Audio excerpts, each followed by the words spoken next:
નમસ્કાર અને સ્વાગત છે. આજે આપણે શ્રી સ્વામિનારાયણ મંદિર લોયાધામ દ્વારા પ્રકાશિત કલ્યાણ કણિકા ભાગ 1 એના પર થોડી ઊંડાણપૂર્વક વાત કરીશું. નમસ્કાર. હા, આ પુસ્તક ખરેખર આધ્યાત્મિક ઉપદેશો અને માર્ગદર્શનનો એક અમૂલ્ય સંગ્રહ છે. બરાબર. તો આપણો હેતુ એ છે કે આમાંથી કેટલાક મુખ્ય વિચારો છે, જેમ કે ભક્તિ છે, ગુરુનું મહત્વ, મોક્ષનો માર્ગ. અને પેલું આત્મા માયાનો ભેદ, આ બધું સમજવાનો પ્રયાસ કરીએ, થોડું વિશ્લેષણ કરીએ. ચોક્કસ. ચાલો ત્યારે શરૂ કરીએ. મને લાગે છે કે સદ્ગુરુના મહત્વથી શરૂઆત કરવી જોઈએ. પુસ્તક બહુ સ્પષ્ટ છે આ બાબતે. હા, બિલકુલ. એમાં ભારપૂર્વક કહ્યું છે કે આધ્યાત્મિક જ્ઞાન કે જે ગહન રહસ્યો છે એ સમજવા માટે ગુરુકૃપા અનિવાર્ય છે. એમને એમ ના સમજાય. પેલા મુંડકોપનિષદનો સંદર્ભ પણ છે ને, કે આ બધું યોગ્ય ગુરુ પાસેથી જ પ્રગટ થાય. સાચી વાત. અને સૌથી મોટો દાખલો તો જુઓ, ખુદ ભગવાન શ્રી સ્વામિનારાયણ પોતે પરબ્રહ્મ હોવા છતાં. હા, એમણે પોતાના ગુરુ શ્રી રામાનંદ સ્વામીની જે નિષ્ઠાથી સેવા કરી, એ ખરેખર કમાલ છે. એ જ તો. એક આદર્શ સ્થાપિત કર્યો એમણે. એ બતાવે છે કે સાચા ગુરુ જ શિષ્યને પરમાત્મા સુધી પહોંચાડી શકે છે. અને ગુરુ કેવા હોવા જોઈએ? પુસ્તકમાં મુક્તાનંદ સ્વામી જેવા સંતના ગુણો ગણાવ્યા છે. સાધુતા, વિદ્યા, તપ, ત્યાગ, ભક્તિ, ધર્મ, આ બધાનું મૂર્ત સ્વરૂપ. અને ગુરુ શિષ્યનો સંબંધ પણ એટલો ગાઢ કહ્યો છે કે શું કહેવાય? જાણે કે ગુરુની નિષ્ઠા હોય તો શિષ્ય માટે પરબ્રહ્મના સાક્ષાત્કારનો માર્ગ ખુલી જાય. બરાબર. એટલે ગુરુની હાજરી, એમનું માર્ગદર્શન એ શિષ્યના આધ્યાત્મિક વિકાસ માટે ખૂબ જ જરૂરી છે. હવે ભક્તિ અને મોક્ષની વાત કરીએ. હા. અહીં પણ એક બહુ સ્પષ્ટ મુદ્દો છે. હા.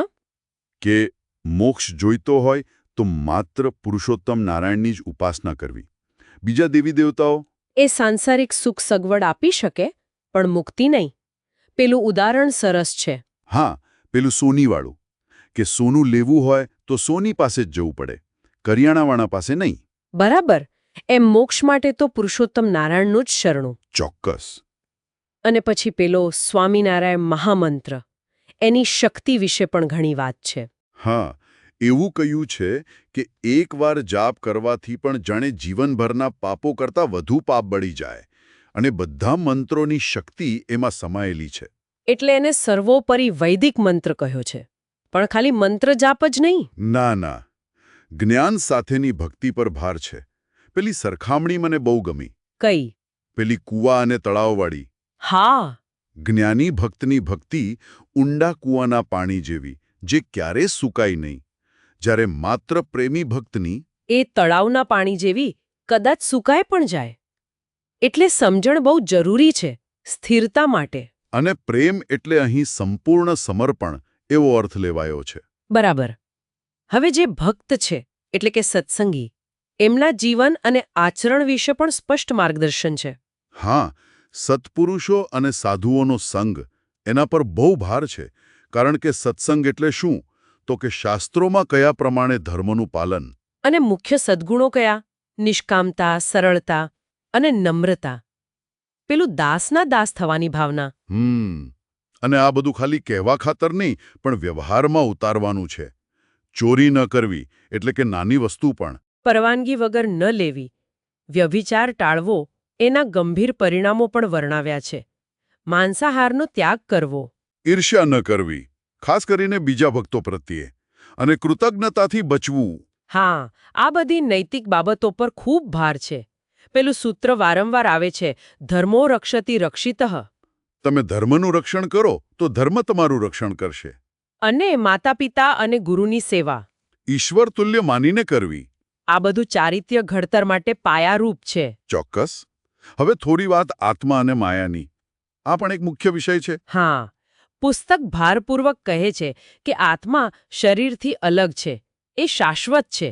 પેલું ન જાયતે ન મ્રિયતે. એટલે કે જન્મતો નથી, મરતો નથી. અને આપણા દુઃખનું કારણ શું? તો કે દેહાત્મ બુદ્ધિ. મતલબ કે આ શરીરને જ હું માની લેવું, એ જ મોટી ભૂલ છે. અને માયા.